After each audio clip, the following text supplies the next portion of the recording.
Hello students, welcome to online class of career institute. आज हम income tax में salary chapter के अंतर्गत जो हाउस रेंट अलाउंस आता है, जिसे हम HRA भी बोलते हैं, उसके नियम और कुछ क्वेश्चंस देखेंगे।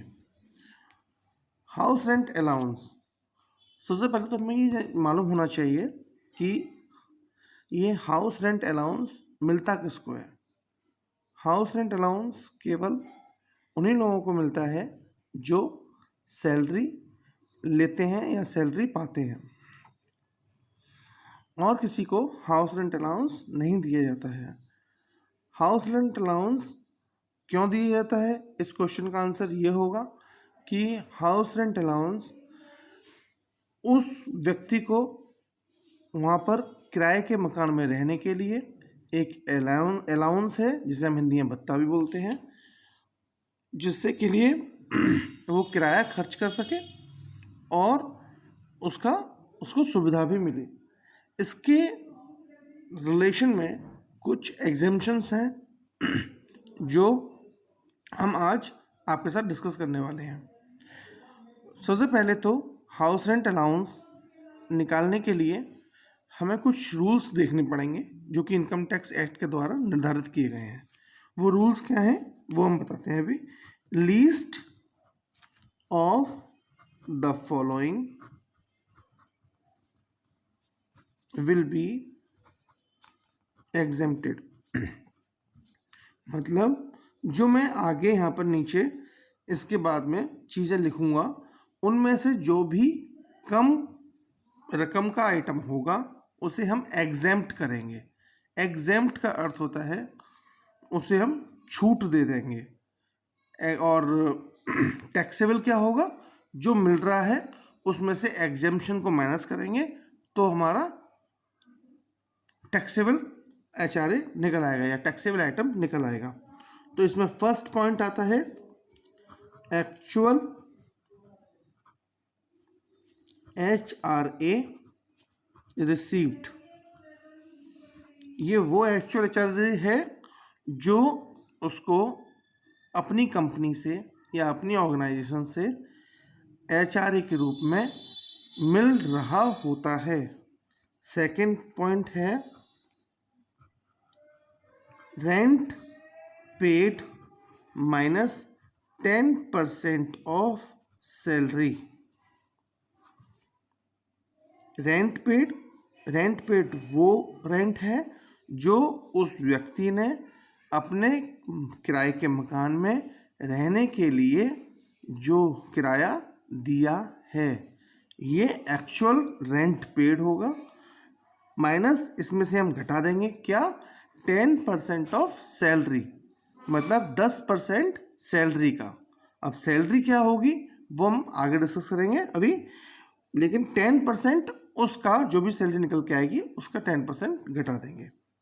थर्ड है 40% और 50% ऑफ सैलरी। स्टूडेंट्स, एक चीज़ बहुत क्लियर होनी चाहिए कि मैंने लिखा है 40% और 50%। इसका मतलब है किसी भी क्वेश्चन में 40% अगर आएगा तो 50% नहीं आएगा, 50% आएगा तो 40% नहीं आएगा।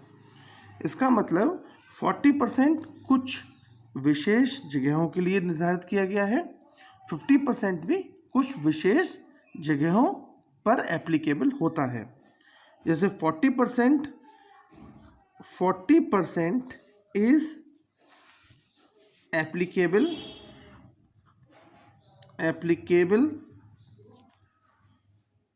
in all the cities।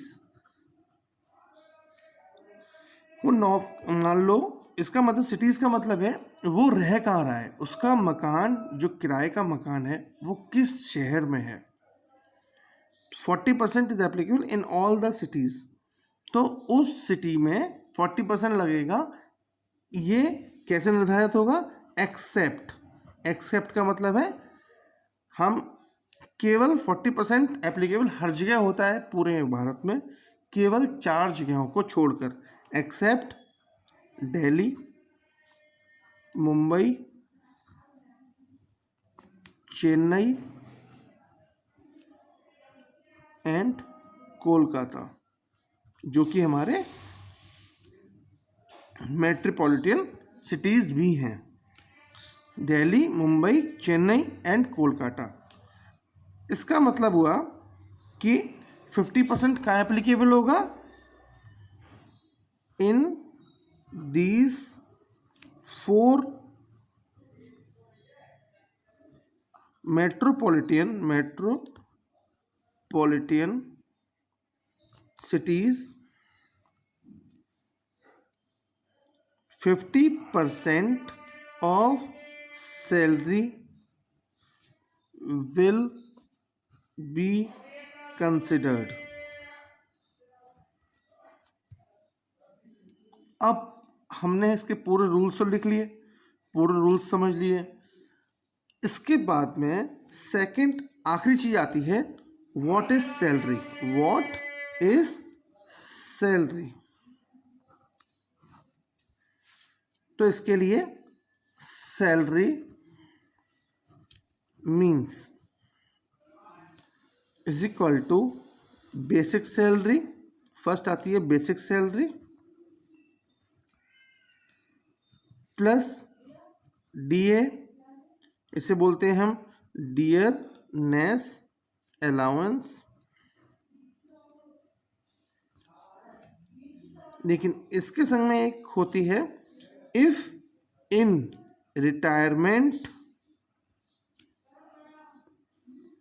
Benefits. DNS allowance तभी लिया जाएगा जब डीएनएस अलाउंस रिटायरमेंट बेनिफिट्स के अंदर में होगा।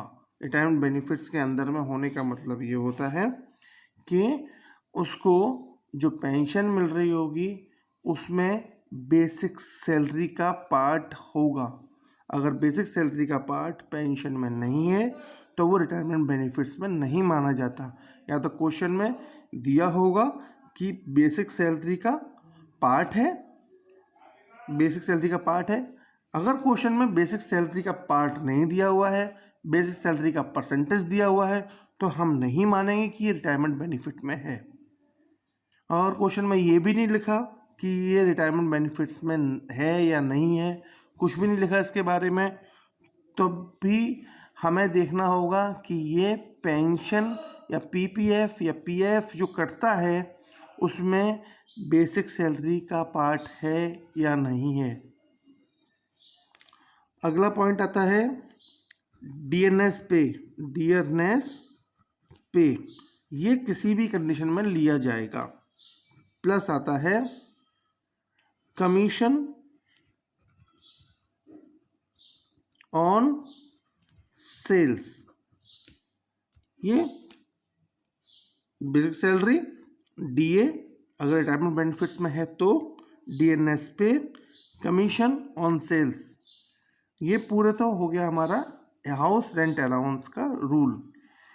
एक और चीज़ आपको क्लियर कर दूं, अगर कोई व्यक्ति दिल्ली में जॉब कर रहा है, अगर कोई व्यक्ति दिल्ली, मुंबई, दिल्ली में जॉब कर रहा है, एक एग्जांपल के तौर पर बता रहा हूँ, अगर कोई व्यक्ति दिल्ली में जॉब कर रहा है और नोएडा या गाज़ियाबाद में रह रहा है, तो जो रेट परसेंटेज रेट लिया जाएगा वो 40% होगा, 50% नहीं होगा। इसके रिलेटेड क्वेश्चंस मैं अगले वीडियो में डालूंगा। Thank you.